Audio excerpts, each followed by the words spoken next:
As the sun set over the rolling hills of the countryside, this group of college friends embarked on what was supposed to be a relaxing getaway to James's family vacation home. But as they arrived at the sprawling mansion nestled among the trees, an eerie feeling settled over them like a shroud. The air was heavy with the weight of untold secrets, and the dilapidated facade of the house seemed to whisper tales of darkness and despair. Little did they know, their innocent holiday would soon unravel into a chilling encounter with the supernatural, as the shadows of the past clawed their way into the present, leaving them trembling in fear and questioning the very fabric of reality. Join them on a journey into the heart of terror, where every creaking floorboard and whispered breath hints at the sinister forces that lurk within the haunted Montenegro mansion. Welcome to Eerie Encounters and Hauntings. We are thrilled to have you join us for 2 new spine-tingling tales of the paranormal each week, stories that will make you shiver with fear and keep you on the edge of your seat. From haunted houses to possessed objects, we have the most bone-chilling tales of the supernatural. Get ready for a terrifying journey into the unknown with our bone-chilling episodes featuring blood-curdling stories that will send shivers down your spine. So hit that like button, share the horror with your friends, and subscribe to our channel. This story will make shiver in fright. This is entitled The Haunted Montenegro Mansion. This was shared by Christopher from Mexico. Let's get started. Our friends and I chose to go to the province where our classmate James was from. His parents had moved to the US, so it looked like no one lived in their old house anymore. His older sibling already had a family and lived somewhere else. It was our break between semesters. James, Frank, Heath, and I were all in college. James told us that their vacation home would be fun to stay at. He told us it was a great spot. James came up with the idea while we were hanging out at our college hangout spot. Frank made a joke and asked what was in that house. He made fun of the idea that there might be ghosts. Everyone laughed. It did sound like a lot of fun to spend our holiday in the province. Imagining getting away from the noise and pollution of the city for a while felt good. That looked like it would be a whole new kind of journey. The trip we took to get to James' family home in the province was pretty long. We got there late in the day. To get to James's house, we even had to take several rides. And we finally saw their holiday home after a short time. The caretaker of the house opened the rusty gate for us. For some reason, Frank said in a whisper, "Dude, it looks like a haunted house." He spoke up and said, "The house is huge, but it scares me." "Guys, let's go up to the room," James said out of the blue. "Put your things away," he continued, "and Steve and I will make dinner." Our room was very big. I thought the furniture was very old. That night, we had a big dinner. The trip made us all tired, so I think I ate a little too much. After a while, James began to tell us about the old house's past. He said that his grandfather owned it. His dad's brothers all lived in the US, so there wasn't really anyone living in the house anymore. His cousins would go to the house and have their vacations there. James had a mixed background. He was partly Spanish. His family had a lot of money, and that's why James also had his own house in a subdivision in the city. James showed us around the house. I also saw the big portraits of people in the living room. He also showed us the old room that his grandfather used to live in. He said it had been locked for years. Steve, who takes care of the house, was asked by James to get us beer and crispy pork knuckles for that night's grub. Then James said, "Let's go, guys," when there was nothing else to do after dinner. "Let's go up to one of the rooms, the pool room." "There's a pool table? Oh my!" Frank screamed in excitement. One thing we liked to do in the city was play billiards. At first, I thought it was dull and boring game, but after I learned how to play it, I couldn't stop. We all really enjoy playing billiards, so we planned to play against each other tonight. Frank and I were in a game together. We played 9-ball. Frank sank the 7th and 9th balls at the same time, just as I was about to win. I lost the game. It made me sad to lose, I told them. As always, it was all a joke and we all laughed. The next game was Frank and Heath's. James just watched the games happening and seemed happy that we were having a good time on our first night at their holiday home. James got up and left after a while. He said he was just going to see if Steve was already back. It seemed like the game would be more fun with some beers. Again, Heath won. It was our turn to play now. While James brought the drinks and snacks, we played a few rounds. We were really enjoying ourselves. It was great to be on vacation and have nothing to worry about. James just let us play, and that was a good thing. We really didn't have a chance against James. He was a great pool player. He told us he had been playing since he was a kid, so we weren't shocked. Having their own pool table definitely helped him have all the skills needed to win at pool. An hour went by, and he said didn't want to play anymore. He said he had to sleep because he was tired from the trip. James then accompanied Heath to his room. Frank and I stayed behind to play our game some more. Someone quickly peered through the door. It was a woman in black. Frank wasn't looking in the direction of the door, so I was the only one who saw her. The woman had big, open eyes. "Why do you look startled?" Frank asked out of the blue. He must have seen that my facial reaction changed. "Dude, there's a woman at the door," I screamed. Frank looked at the door. He said no one was there. I got a chill up my spine. I saw her. I could not be wrong. I wasn't tired yet, and my vision wasn't bad. A woman briefly peeked through. "James." I almost screamed out of fear. "James. What's up, man?" James showed up and looked worried. "Do we have a woman with us here?" I told him. James asked, "A woman?" "Yes, dude. A girl in black," I said. "No, dude. Just Steve, who takes care of the place. It's just us here," James answered with surprise in his voice. I got a chill. Frank himself couldn't believe that I saw someone that no one else saw. "Is there a ghost here?" Frank inquired. Before he spoke, James took a deep breath. "To be honest, my uncles and aunts have told me a lot of stories. People say that ghosts live in this house. I don't believe them though because I haven't seen anything. Also, since we're all guys, why should we be scared? We're brave, right?" We were still talking when all of a sudden, we heard footsteps coming toward us. It was Heath.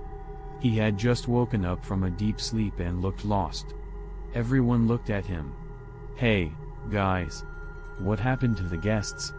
Heath asked in an innocent way. "Guests?" All three of us asked at the same time. "Yeah.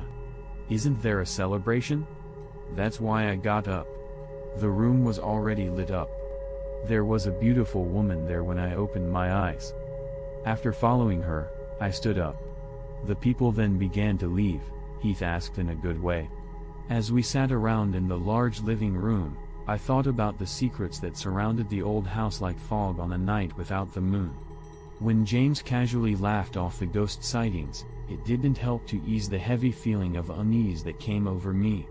Later that night, as we sat in the living room, huddled together, I couldn't shake the feeling that James had been lying about the old house's history. The room was dark and full of old furniture and faded pictures that seemed to be watching our every move. We all just couldn't bear to stay there any longer.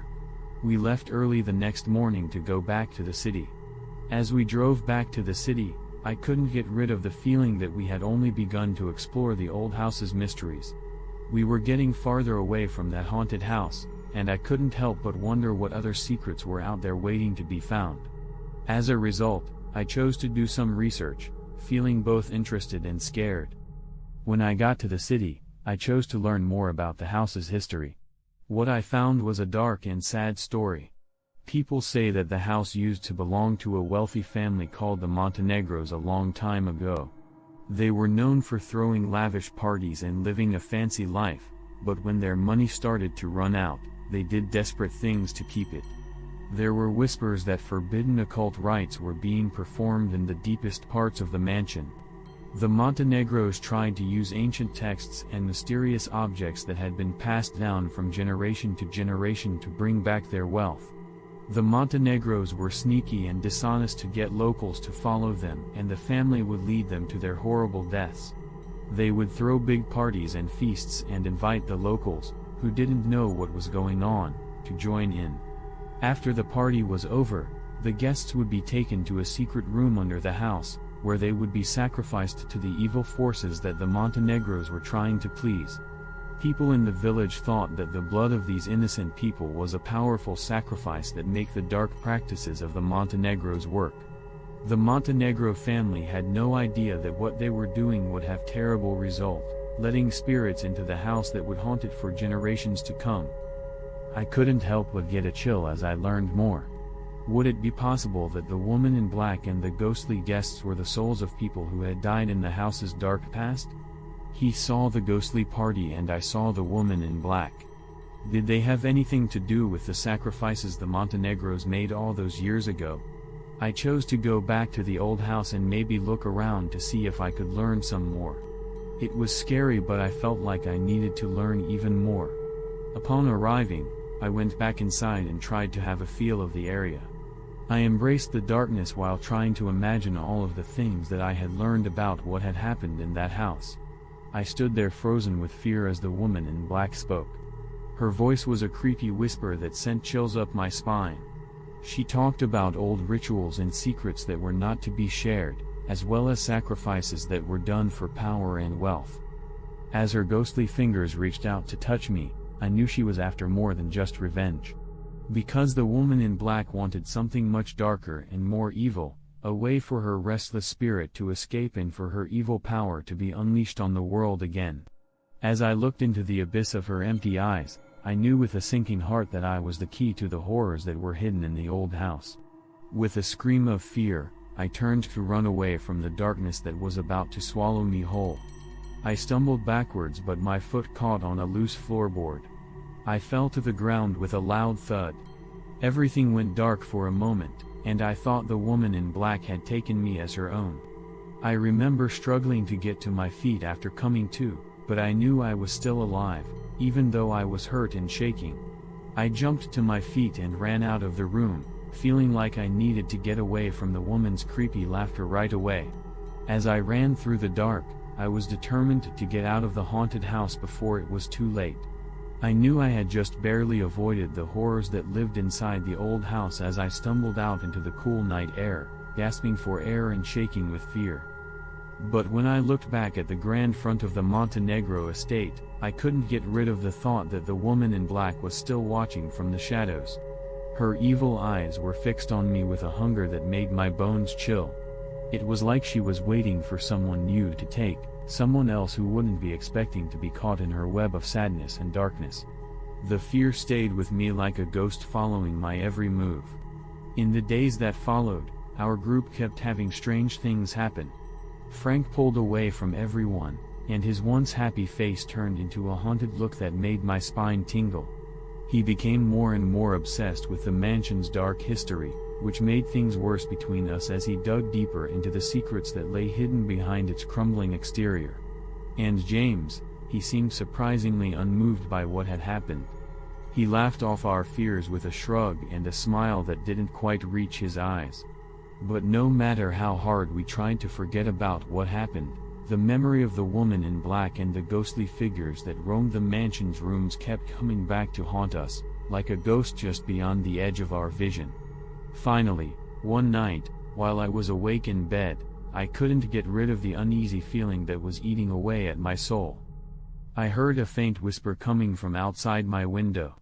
At first, I thought it was just the wind whispering, but as it got stronger, I became more and more afraid that it wasn't just the wind whispering, but the woman in black calling out to me from the middle of the night. I pulled the covers over my head to try to block out the sound, but the whispers got louder until they filled the room like a chorus of souls in pain begging to be freed. The whisper stopped just as quickly as it had started, leaving me alone in the dead silence of the night. But the fear stayed with me, like a weight on my chest. As I lay there in the dark, I thought about what other horrible things were going to happen in the days to come. If this video left you spellbound, dive deeper into the world of chilling tales by joining our channel, Eerie Encounters and Hauntings. Access a treasure trove of bone-chilling stories waiting for you with new episodes 2 times a week. Spread the fear among your friends and family who crave a good scare and give them goosebumps. We'd love to hear your spine-tingling experiences as well, so don't hesitate to share them in the comments. You can also send us your story so we can feature it in one of our future episodes. Thanks for watching, and we'll see you in the next video. Stay scared. Disclaimer: this video is for entertainment purposes only. The stories depicted in this video are shared by people who believe they are true, but they have not been verified. Any resemblance to real people or events is purely coincidental. The views and opinions expressed in this video are those of the people who shared the stories and do not necessarily reflect the views of YouTube, Google, or Facebook. The channel does not endorse the views expressed in this video. This video is not intended to be used as evidence of any supernatural or paranormal activity. If you are experiencing paranormal activity, please contact a qualified professional.